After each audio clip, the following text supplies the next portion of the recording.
Now at 10, investigators released new details on yesterday's grade school murders in Texas. Plus, Oklahoma's governor takes action on the most restrictive abortion legislation in the nation, and how a Joplin brewery is coming to the support of Ukraine. The 4 states' most watched news starts now. New details have emerged in the wake of yesterday's massacre at a Texas grade school, but investigators say they have not yet determined a motive for what happened. This is KOAM News at 10. Reporter Jason Helen has the latest from Uvalde, Texas. The South Texas town of Uvalde is mourning the deaths of 19 children and 2 teachers at Robb Elementary School. All of them were inside a single 4th grade classroom. The gunman has been identified as 18-year-old Salvador Ramos. Texas Governor Greg Abbott said the rampage began when he shot his grandmother. He then went to the school armed with a pair of semi-automatic rifles. There has been no criminal history identified yet. He may have had a juvenile record, but that is yet to be determined. There was no known mental health history. This is where families came to be reunited with students after the shooting. The families of all 21 of the victims have now been notified. Officials said that the remains of their loved ones will be released to them once autopsies are complete. Governor Abbott said the only warning came in a series of private Facebook messages sent Tuesday morning. The third post, maybe less than 15 minutes before arriving at the school, was, "I'm going to shoot an elementary school." Investigators spent Wednesday combing through the house where the gunman lived. Authorities believe he acted alone and say he legally purchased the weapons that he used. Jason Allen, CBS News, Uvalde, Texas. Yesterday's rampage ended when a Border Patrol agent fatally shot the gunman. The suspect's 66-year-old grandmother remains hospitalized in critical condition. Oklahoma Governor Kevin Stitt today signed into law the nation's strictest abortion ban, making the state the first in our nation to effectively end availability of the procedure. State lawmakers approved the ban enforced by civil lawsuits rather than criminal prosecution, similar to a Texas law that was passed last year. That law takes effect immediately upon Stitt's signature and prohibits all abortions with very few exceptions. Abortion providers have said they will stop performing the procedure as soon as that bill is signed. Oklahoma authorities say they've shut down what they call a large methamphetamine trafficking organization in northeastern Oklahoma. Officers with the Oklahoma Bureau of Narcotics and the Bartersville Police Department today served 13 arrest warrants, seized more than 35 pounds of meth and nearly 100 guns. The OBN says the traffickers shipped anywhere from 10 to 25 pounds of meth into northeastern Oklahoma from the West Coast on a weekly basis. They say those shipments would then be moved onto the streets in Washington County, Nowata County, and parts of Kansas. You can find much more on this case at KOAMnewsnow.com. A lawsuit alleges that a Barton County jailer bartered with inmates for sexual favors. In that suit, a woman who was an inmate claims she and others were sexually abused and deprived of rights at the Barton County, Missouri jail by Deputy Antonio Azua. The accuser claims during her 3 times as an inmate from 2018 to 2019, she had to barter for more humane conditions or special privileges. Plaintiff also claims she was raped by Azua while she was shackled, and she says she had to perform a sexual favor in order to drink water out of a sanitary container. Defendants in that case have filed a response denying the allegations. A Delaware County detention officer was arrested, accused of smuggling contraband into the county jail. Anthony Coronel faces charges of bribery, official misconduct, 2 counts of introducing contraband into a penal institution, and possession with intent to distribute.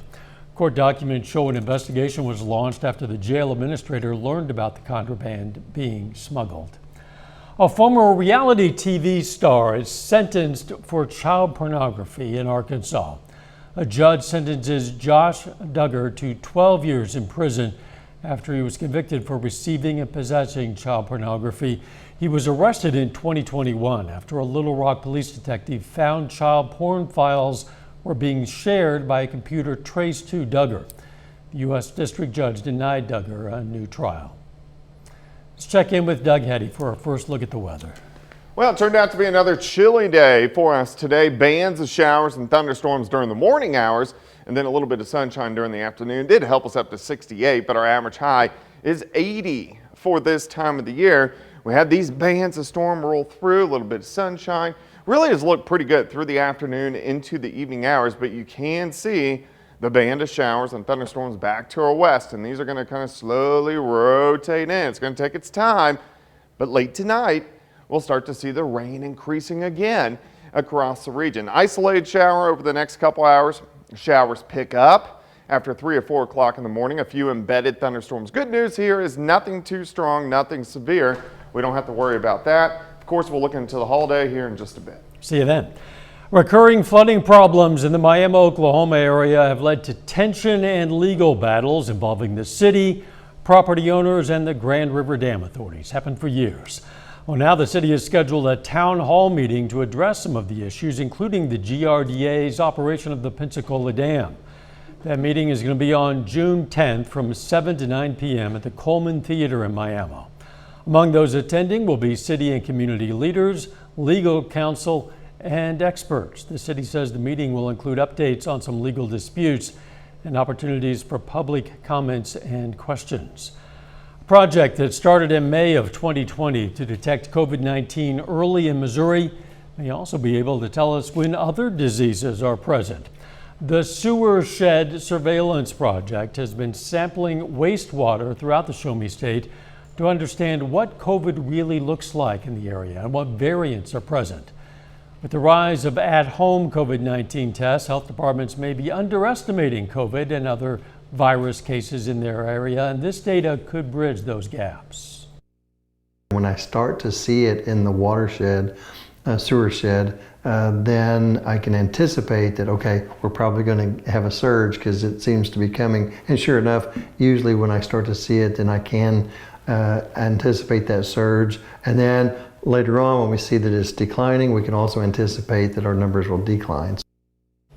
Any virus can be tested in the sewer shed, which could be very useful for health departments in the future. The Cherokee Nation says they donated nearly $500,000 to 136 Northeast Oklahoma volunteer fire departments. Each of the fire departments received $3,500 to go toward equipment, fuel, and other expenses. The tribe makes this annual contribution to help support the volunteer fire departments that otherwise rely on fundraising to maintain operation. A local organization that helps traumatized children is celebrating 25 years of service. The Children's Center of Southwest Missouri today hosted a presentation and get-together. The center first opened its Joplin doors in 1997. Since then, staff has provided services and care to more than 20,500 families experiencing abuse. A bigger problem with child abuse, but I think it's also a better job that we've done of getting education out to our community to know that child abuse is not okay. Used to, child abuse was kind of a taboo subject that nobody wanted to talk about, and I think now more people are willing to talk about that and acknowledge that it's not okay. Besides Joplin, the Children's Center of Southwest Missouri also serves Monette, Butler, and Nevada. Coming up, what's old is new again. Roll the dice on this popular game. Dungeons & Dragons just had its biggest year ever. I'm Naomi Ruckham with how dungeon masters across the country are playing it up. Plus, how a Joplin brewery is showing its support for Ukraine. Workers at a Joplin brewery are doing what they can to help Ukrainians affected by war. Chaos Brewing is using a recipe for a Ukrainian beer and donating the proceeds from every draft poured to Ukrainian humanitarian efforts. Another way to, focus, give back efforts to look at the world as a whole. I mean, sure, Joplin is where we live and Joplin's the community that supports us, but in the grand scheme of things, we're all people. Chaos Brewing is at 112 South Main Street in Joplin. President Biden is signing an executive order on policing and public safety. Did that today. The measure, which comes following months of talks with police professional groups and reform activists, orders federal law enforcement agencies such as the CBP and FBI to revise their use of force policies. The order does not apply to local police agencies. but does encourage them to implement similar changes. It comes 1 year after Congress failed to agree on the George Floyd Justice in Policing Act. The head of the Food and Drug Administration today faced a congressional grilling over a months-long delay in inspecting the plant at the center of a nationwide baby formula shortage. The FDA Commissioner Robert Califf called the response too slow and not optimal. Lawmakers also heard from 3 former executives, including Abbott Nutrition, which apologized for contamination issues at a factory that contributed to the shortage. The company says it's on track to reopen its plant next month, which will eventually help replenish supplies of popular and specialty formulas. Hyundai is recalling 239,000 cars because part of the seatbelt can explode. That's not good. The issue is with the pretensioner, as it's called, which retracts during a collision to keep the passenger in the seat. 3 injuries have been reported, 2 in the U.S., 1 in Singapore. The recall includes some Hyundai Accents and Elantras. Demogorgon, Druid, or Doppelganger. There's something for everyone, it seems, in Dungeons and Dragons. The fantasy role-play game that started back in the 70s saw its best year ever in 2021, fueled by pandemic popularity and digital tools to help keep campaigns going. As Naomi Ruckham reports, more fans are now returning to in-person play.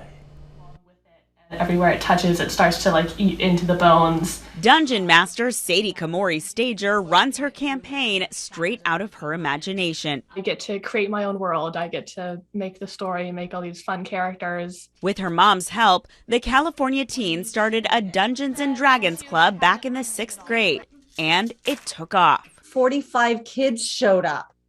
There was not enough chairs in the room for everybody. The ever-popular role-play game has captivated fans since 1974. From suburban basements, an army of troglodytes charge into the chamber, to live events and celebrity competition. I didn't know if it was just in my mind or if it was real. D&D saw its best year ever in 2021, with total revenue up 17% over the previous year. We definitely saw an uptick in our play numbers and in revenue during the pandemic. It really did feed that need that people have to get together. This New York City game cafe hosts regular in-person play for D&D fans of all ages who come for the storytelling and the socialization. Strangers who wouldn't necessarily get to know each other are brought together into a very fun night. 19-year-old Olivia Swayze started playing online during the pandemic and is now a regular at this table. So is longtime fan and law student Philip Rudy. The reason it's so popular is it can be a space for everybody to feel included, and I think the community is overall very inclusive. D&D says the franchise has increasingly attracted more women, multi-generational, and family play. Okay, that one will hit. Creating new worlds together. Naomi Ruckham, CBS News, New York. A little later, we're going to check in with the Colgan Panthers as they try for a state baseball title. And we still have more rain in the forecast. We're going to look at that coming up. Well, of course, it turned out to be another wet one for us during the morning hours, and then during the afternoon we started to dry out just a little bit, but we need a break from the rain. This month has been crazy. We've had over 11 inches of rain. Some areas have approached 15 just over the past 3.5, 4 weeks. For the year, almost 25 inches, so our departure, meaning from normal, is about 7.25 inches of rain. Looks okay right now.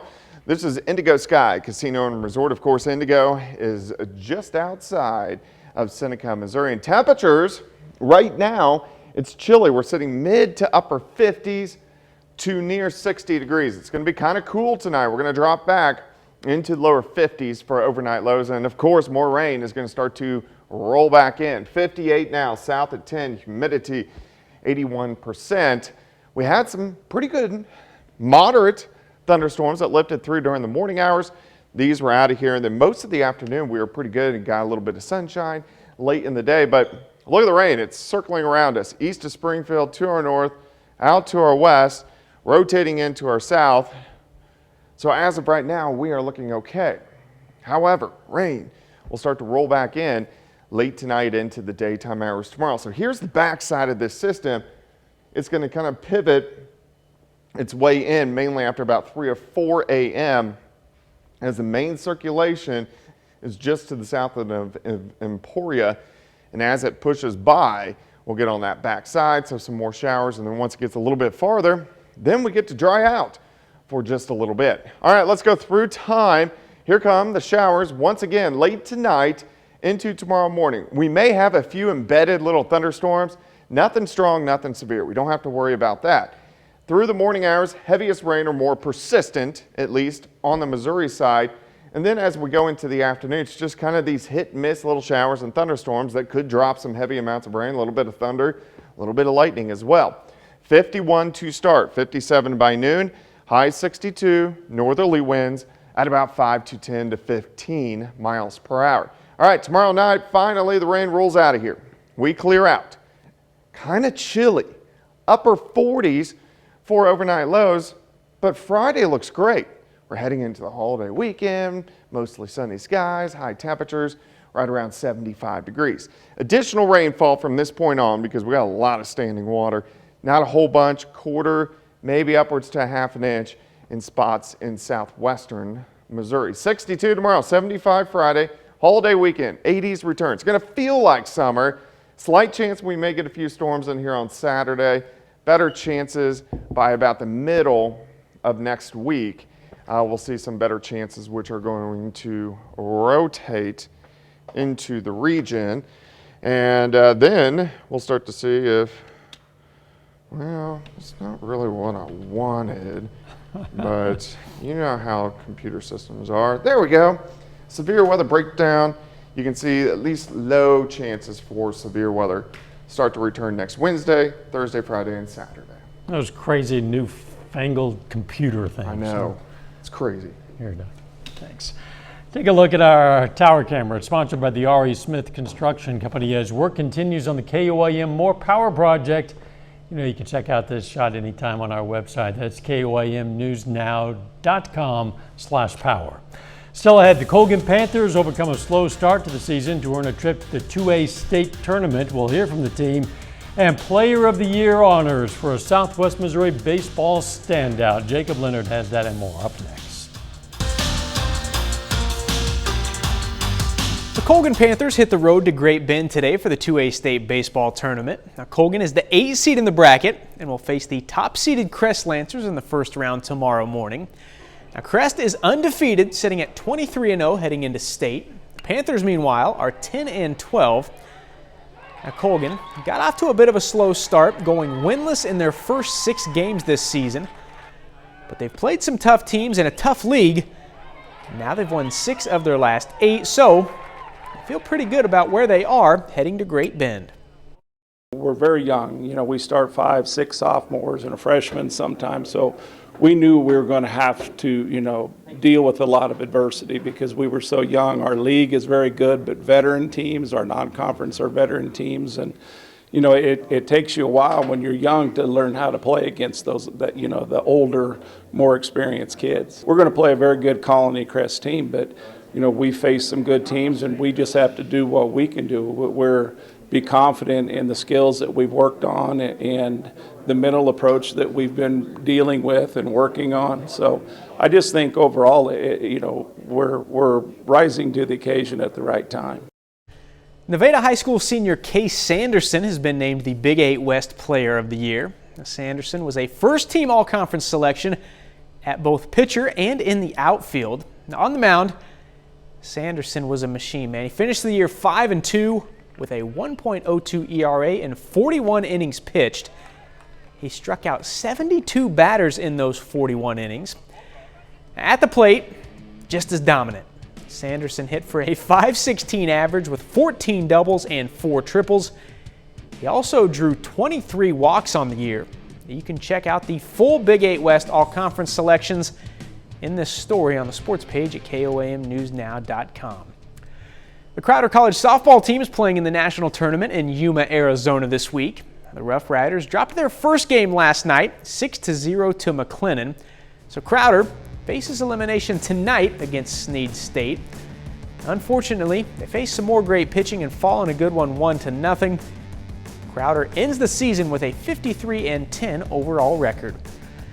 Pittsburgh State and Missouri Southern are less than 24 hours away from competing in the Division II Outdoor Track and Field National Championships. And both men's and women's teams from both schools head into the meet nationally ranked. On the men's side, Pitt State is ranked 4th in the country and has 15 athletes qualified for the national championships. Southern is 10th and will have 11 athletes competing this weekend. As for the women, the Gorillas are number 10 in the nation and have 15 qualified. Southern is number 21 and will have 5 in action in Michigan. You can check out a schedule for the national championships in this story on the sports page at KOAMnewsnow.com. That's a look at sports. We're back with more news after this. Take time now to honor a local veteran. Iola, Kansas native Gary Jackson served in the U.S. Air Force from 1971 to 77. His duties took him to Vietnam and to Turkey. Staff Sergeant Gary Jackson, a four-state hero. A judge has blocked the auction of Judy Garland's dress that she wore as Dorothy in The Wizard of Oz. The Catholic University of America wants to put the iconic dress up for bid to fund a new film acting program. It was expected to fetch up to $1 million, but a Wisconsin woman claims not so fast. That dress belongs to the estate of her late uncle, she says. So the judge has delayed the auction until the issue is resolved. Wherever it ends up, you hope that it's on public display. Absolutely. The iconic ruby slippers, part of the Smithsonian. More rain chances ahead. Yeah, we're still in Kansas and Missouri. Yes, we are. Oklahoma, Arkansas, on and off showers for us again tomorrow, but we start to dry out by Friday. Thanks for joining us. Morning show starts at 5 a.m. Let's make it a great tomorrow.